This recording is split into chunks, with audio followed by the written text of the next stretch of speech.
I met a gypsy. And back to Kenny. You watch him in the gym. If I'll do a lot of stuff where I'll go, okay, let's do a max bench press and let me see how many push-ups you can get. Kenny could probably get 10 push. I mean, he's just so fast twitch that he burns out fast. Yeah. Where for me, who has 90% slow twitch, could do a max bench and do 100 push-ups. Yeah. You just can see, their muscle fiber type, but just a few little tests. Yeah. Ask them to jump up on a box. You can see where they are. And I'll do a lot of my training based on what their physiology is. You can see, like, Kenny just can't. I mean, his body won't put up with that kind of volume. Yeah. It's just like a drag car. Yeah. Like a top Yeah. fuel drag. Yeah. It's just doing that. It's got that run and it's faster than anyone, but it ain't coming back to the start. No, but luckily for Kenny, he had enough where he could train himself. There's undifferentiated fibers that can change to fast or slow. And luckily he was good enough where he could get where he was damn fit. Like then in 2016. Yeah. I mean, we had him that was I think the first or second year we were, and his boot camp was flawless. And then all the way, as you saw it in outdoors, and then if he wouldn't have broken his arm that time, oh, that's crazy. he would have dominated for years. Yeah. Years. I mean, because it took us immensely everything. I remember going to his house after he got home from his surgeries, and it was just like, oh my God. I mean, it was sad. I mean, I made him do he'll still rail me for this. I made him do a one-arm ski erg for 10,000 with me, like just to get his heart, just to get his mind like, okay, back in the game. Yeah, like, you can do this, but he still laughs and rails me about this. But yeah, but then he had so many surgeries, and then from all the being under all the time and all the stuff, he started getting a lot of sicknesses, and I mean he's done amazing. He's way more than I ever thought he would, and he's such a happier person now than he was. Yeah, but I mean, if he would have gone, from 2016, he was mentally everything. He was just unbelievable. Well, and I think like even personally, like relationship wise, like he just fully got his life. His life was pointed. Yeah. Like he'd been bringing together all of the pieces of the puzzle for a long time. Like I first met Kenny, I think he was 16. Mm-hmm. And, like to watch him move the way that he has for that time, and like how loose the program was when he was a kid. Yeah. Like they didn't know like so much of what it takes to be that level. And it's like, it's such a cumulative effort over so many years to like get to that 16, 17 level.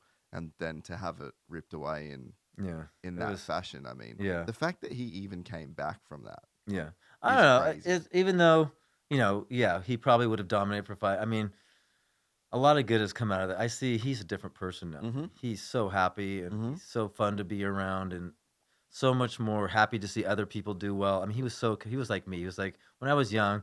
I mean, I hated to see other people do good just because I was so competitive. Like, oh, well, you need that to a point, though, right? Yeah. Like there's definitely like a level at which like that much ego serves you well, but then there's also there's a point of diminishing returns where it's like it actually helps you more to shed that at a certain point. But now I'm around him. It was just his birthday the other day, and I mean he's just a different person. I mean, he's just having fun, and I think he's just having fun racing. Yeah, and still doing amazing. Yeah, and like I said, luckily with him, all those guys I train, they're very smart, and like I try to teach them where they could almost do it themselves. Well, I teach them enough where the feedback is at first they don't really know anything. Like what are you talking about energy system? What are you talking about this? They they don't know. But now Chase, especially, even Levi and those guys, but they know what I'm trying to do, and now the feedback is just as important. It's not like it's a one-way street. Like, oh, you're doing this in the gym and, 2 motos. I don't care how you feel. It was like, okay, how do you feel? What do you think you need this week? Do you need a little more speed? Do you need a little more, what do you think? Cause I've never been into like just 40, 30, 30s, 20, 20s ever. Yeah. And I always talk to these guys into trying to split it up more and do more speed stuff and cut it up into intervals. They're motos. Because I guess you would have the trust that the base stays there. Cause I think that's the thing that everyone worries about, or like from the rider's perspective is like, no, I need to do my 30s, otherwise I'll get tired on the weekend. No. Whereas like you are coming way more from a physiological side where you're like, no, bro, the base is there. Like don't need to do 30s. No, I mean we do. It's not like we never do it, but I'm just saying week after week. 20s, 20s, 30s, 30s, 30s, 30s, 30s. Yeah.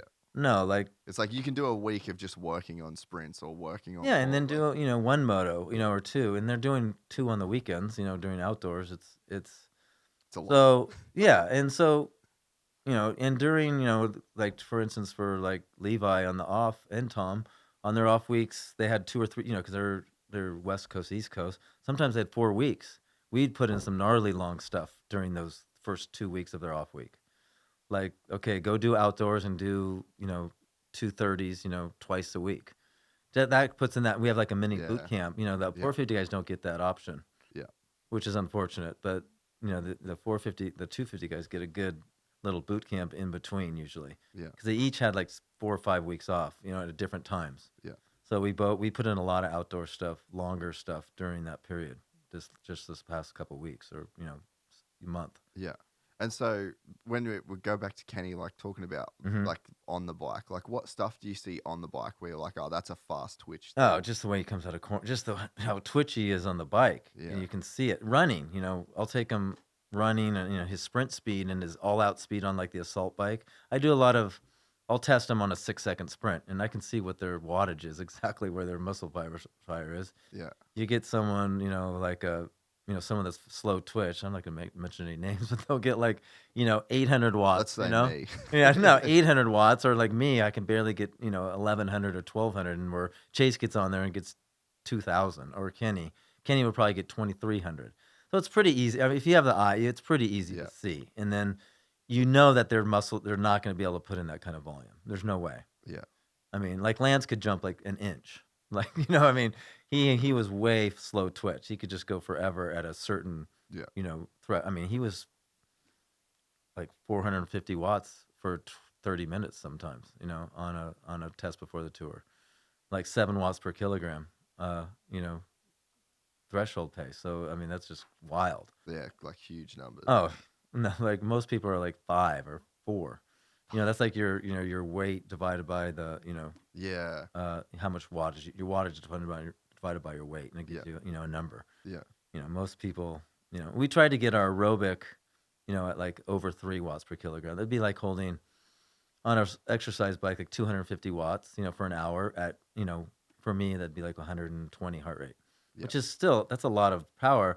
That's where you want to get, you're super efficient there, and then the high end stuff is way easier. Yeah. Okay. So that's what that zone 2 is for, is to Yeah. build that plumbing, I call it, Yeah. to be able to, have that aerobic capacity. And then, when you want to do the hard stuff, you can do it and you can recover from it. So it makes sense with Kenny, right? So like the races that he wins, whole shot, sprint speed in the first, or maybe not even just whole shot, but he's Mhm. out in front in the first lap, and then he'll make a quick pass, and then he's gone, and there's too much of a gap Yeah. for people to close down, and so like the way that I'm hearing it from you is like he's so explosive, Yeah. and it is purely based on Oh, like, yeah. the way that his He's- physiology is made up, that he has that ability to throw down, and then he'll dip into the more aerobic system to just get through the rest of the moto and already have the gap that hmm people can't then close down.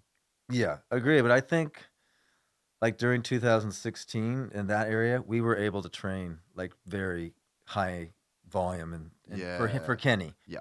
So I think with Because all you had consistency. and over no, time. and with all their surgeries and stuff, he's had all this Epstein Barr like after the surgeries. Yeah. He can't put in that kind of volume anymore without having to, get sick or something happen. He's had to really kind of give and take with his volume, and I think some of that is training, like where he gets in front and he just doesn't have the, this training that he had before Yeah. to, Yeah. to keep just dominating the whole way through. Yeah. He's had to kind of weave in and out of training because he'll get sick, and Yeah. but he's done an incredible job with what he's had to deal with, Yeah. Because if he gets sick, if he goes too high and he gets sick, he's out for 3 weeks. Yeah. And then he just goes way back. How hard is it for you to watch that? No, it's not. I mean, it's just the way his body. I mean, it is what it is. So But he's it must be like disappointing in a way. No, it that, is. Like, because you know what What he's he's had to capable go of. through, Yeah. and like, because I think from a media perspective, like, man, people were super hard on Kenny. They don't realize what he for went through. Yeah, I but mean- the narrative is like Kenny doesn't work hard. No, Kenny just that's not fucking- true. He works harder than anyone. He just, I'm proud of him because he's really had to manage that sickness with training and be careful not to, because he wants to go train more than anybody. He loves to do the work, but he knows if he goes over, he's going to get overtrained and he's going to get the Epstein-Barr will flare up and he'll get. I mean, he went through a lot. Not only the surgeries and the going under anesthesia and all the shit they had to put in him. I mean, just mentally. I was gonna say mental trauma, dude, is huge. Yeah, imagine. Like, and then, whether is he ever going to ride again? And I mean, he's done unbelievable for what he has to deal with right now. No, no one, I think he's doing the best he probably ever could. But if he could put in that kind of, where he was like, okay, fine, I'm never going to get sick. I can put in the kind of volume I did back then. He would still be up there, And he still is. Don't get me wrong. Yeah. He's still, but I just, he's a different person now. He's had to train differently. He can't train like he did when he was 22 or 23, 24. He's got 2 kids now. Yeah. He can't afford, and he's around germs all the time. He's a different human being, and he's happy though. Yeah. So I think Kenny's done better. Anyone that says, that's why I hate reading about. So, he's just lost his. No, he hasn't. Yeah. He's just as hungry as he ever was. He just has to manage a lot. Yeah, and that stuff people just don't get to see. No. And it always comes across as an excuse from an athlete. And it's honestly really cool to hear you talk about it in this way, like from this perspective, because it's very clear with the way that you're talking about it. Like, oh, okay, like he is extremely limited in terms of what he 100%. Can do as a result of these injuries and sickness what he's gone through. He's gone through a lot. We went through so many doctors. He wasn't faking this. For God's sakes. It was real, and it was it was hard to watch because he knew where he was. This was, it wasn't denial, but when he had the arm, it was like, oh shit, I was on top of the world. Like no one. He was like king, and then all of a sudden he had to he had some depression. Not clinical depression, but it's hard to sit in your room depression that comes with it and watch career-ending injury and watch what's going on. And then he went through a lot of ups and downs, and questioned himself and questioned everything. And now he's back, and I think he's happiest he's ever been. If you enjoyed this content, please like and subscribe. And to listen to the full 3-hour podcast, search Gypsy Tales in your favorite podcast platform or click the link in the description below. Gypsy Gang.